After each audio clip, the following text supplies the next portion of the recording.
There's the artificial kind of seeking forgiveness, astaghfirullah, astaghfirullah, astaghfirullah, astaghfirullah, astaghfirullah, which for some people is so artificial, like Ali radiallahu anhu saw somebody doing it and said to him, your istighfar needs istighfar. Because it's just rolling off your tongue. There are some things that keep you and me from seeking Allah's forgiveness.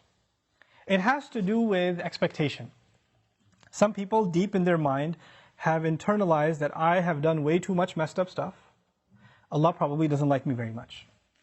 Some people even go as far as to say, I've heard them say, Allah hates me. Allah hates me. Allah doesn't like me. Allah is angry with me. I've done a lot of bad things. I knew Allah doesn't want me to do this, and I did it anyway, and I did it over and over and over again. So I'm basically off of Allah's good books. My prayers don't mean it. And when people internalize that, you know what they do? I'm a bad person. Could you make dua for me? Because I'm disqualified already. So you need to make dua for me. Because I'm hoping at least Allah will listen to you. Maybe I have a chance. Because there's no way He's going to listen to me. You seem to have a much better connection with Allah than I do. Let me take you back, short reminder. Who was the offer made to by Nuh alayhi salam? Nuh alayhi salam was making this offer to one of the most rebellious nations on earth. Continuously rebellious. And he said, if you can just come ask forgiveness, not only will Allah give you forgiveness, He'll open up the world for you. In other words, you don't get to write yourself off. You don't get to say about yourself, I'm too far gone. Seeking forgiveness is not for you, maybe for somebody else, but I'm a lost case. I'm a terminal case. I'm beyond hope. I'm already done for. If anything, my mom will make dua for me. Or this one will make dua for me. And this is where shaitan comes. Shaitan uses that. When shaitan, he takes advantage of the hopelessness of people, and that's one of the doors to shirk. You know that? One of the doors to shirk. Why? Because then religions come, false religions come that say, you're too messed up, let Jesus forgive you. You be good to Jesus, He'll take care of God for you. He'll be in between. Or they'll place somebody else in between. This saint, go to his grave. Go ask him, be good to him, put some chocolate in front of his grave, and he'll ask Allah to take care of your problems. Because you're too messed up. You can't deal with Allah, He's too angry with you.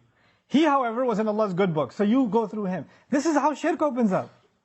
In other words, the essence of our direct connection with Allah, which is what Iman is, which is what Tawheed is, which is what La ilaha illallah is. The essence of it is you get to ask Allah directly for what you need. And I'm telling you, I'm reminding myself, the thing we need the most, because it will take care of all of our needs, is seeking forgiveness.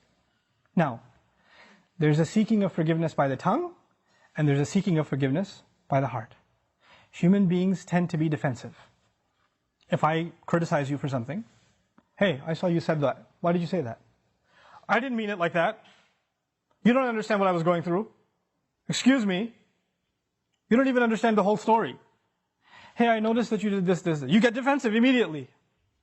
بَلِ الْإِنسَانُ عَلَى نَفْسِهِ بَصِيرًا وَلَوْ أَلْقَى مَعَاذِيرًا. Human beings have good view of themselves, but they make lots of excuses. They keep throwing excuses. If you're going to seek Allah's forgiveness, you have to find a time. It doesn't matter if you don't know Arabic, and you only know Punjabi, and you only know Bangla, or Bahasa, or English, or Urdu. It doesn't matter. You speak to Allah, and you genuinely admit to Him what you've done wrong, and don't make excuses. It's really hard to do that. Because even when you stand in the mirror, you lie to yourself. You tell yourself, I'm not that bad. I have reasons for what I did. I have justification. I've been through a lot.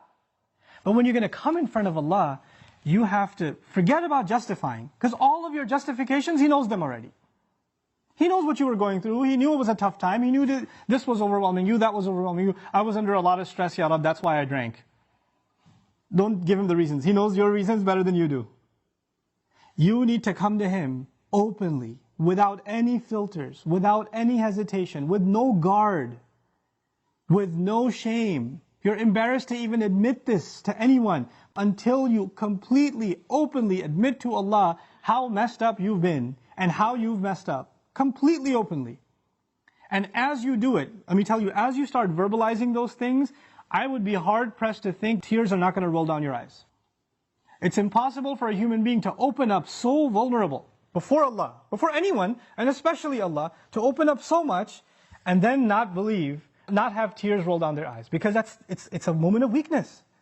To the world, you have to show yourself as strong and confident and you're just fine. Everybody sees you and thinks everything's okay. But the only one who gets to know nothing is okay, there's a lot of problems, is Allah. You have to open up to Him completely, and then you're going to be in a position to ask for forgiveness. Then you get to beg in sajda.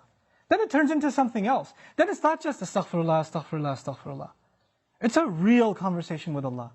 It's a real confession with Allah Azza wa Jal. That's a powerful, powerful thing. Try it for yourself.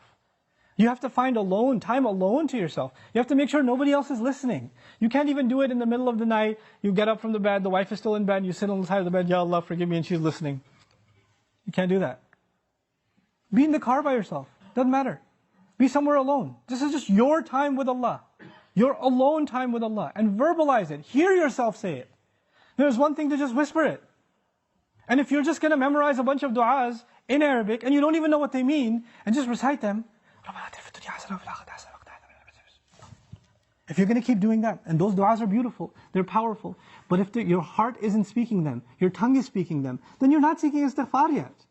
May Allah reward you for the dhikr that you're doing, for every harf that you're reciting, but that's not istighfar. Istighfar is something else. And when these tears come down, when this starts opening up, then the sky opens up.